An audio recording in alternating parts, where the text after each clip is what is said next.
And now, it's time for another Dice Tower review with Tom Vasel. Hey folks, I'm Tom Vasel, and today we're taking a look at Wanted 7. Wanted 7 is a Western-style themed game where it says the Wild West is a dangerous place. Find protection among the most wanted. I don't know what that means. How are you finding protection among the most wanted? It seems like that'd be a terrible place to be. This is a card-playing game where you're trying to collect sets of tokens, and as you place the cards, ousting other people's cards. It's a fairly simply played game. Here it is.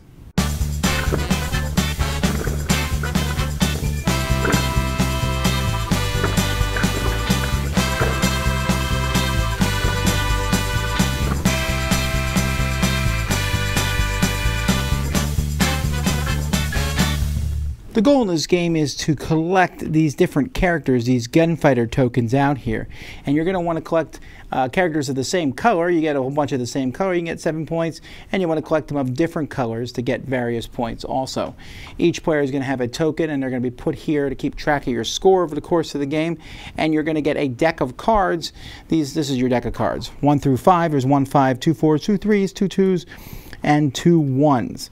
And so you're going to be taking these cards, and for each round of the game, which is going to take place over 5 rounds, because there's going to be 5 tokens on a pile of cards that are placed here, players are going to shuffle their cards, draw 4, and then one player plays a card, and we keep going around, and then you draw a new card.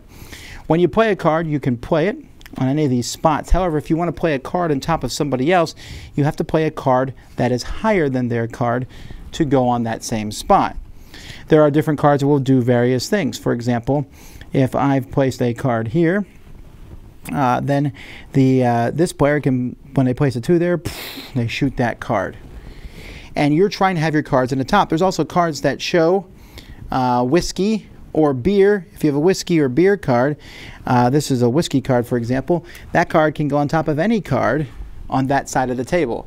See, this is the whiskey side of the table, this is beer. This is milk, and these are milk. Those are used in different player count games. There's also safes on these cards, but that's mostly just a way to tell the difference between the cards. You'll see the yellow ones have a sheriff badge, etc.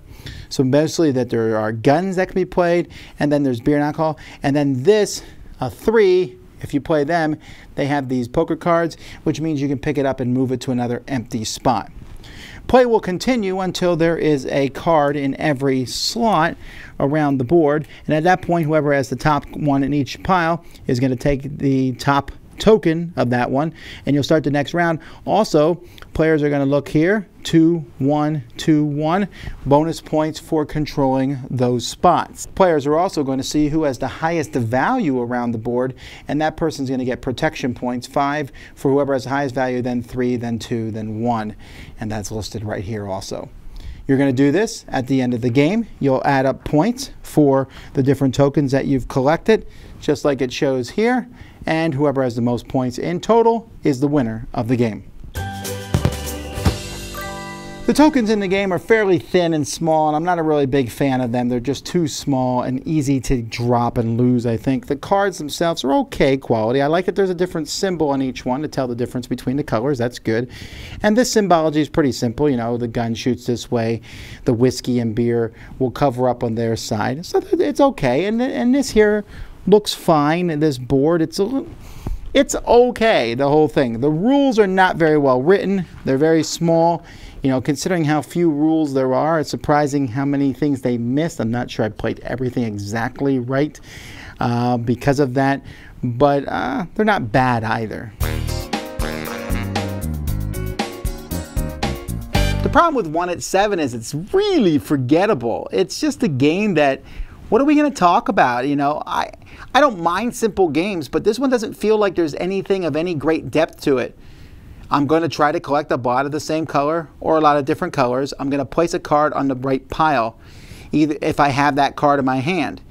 And that's it. I'll shoot your card and get it out of the way. I'll do this. There's a little bit of take that in the game, but it never feels very exciting. And I'm sorry, but if you're going to use a Wild West theme, then it better be wildly exciting. And here it's really not. You get no evidence of gun. I mean, the theme is there, but it could have been collecting parts for robots or collecting goods in the Mediterranean. It doesn't really feel like it makes any difference as you place these cards. Like the whole poker theme isn't really there, moving cards from one spot to another. It's kind of an area control game, but especially when you play with 5 or 6, it's incredibly chaotic. You just play a card down, you hope you still get that color by the time it comes back. And the fact that a round ends when every slot's filled means it could end really quickly. It could end in just a few turns around the table, boom, boom, boom, and then you take the tokens and they're gone. That with rules that are kind of hazy in spots and a market that's really demanding excellent games, I don't know that I can recommend it. It's not bad. I didn't hate playing the game, but I'm probably going to forget about it as soon as this review's over. Dice Tower Judgment, forgettable!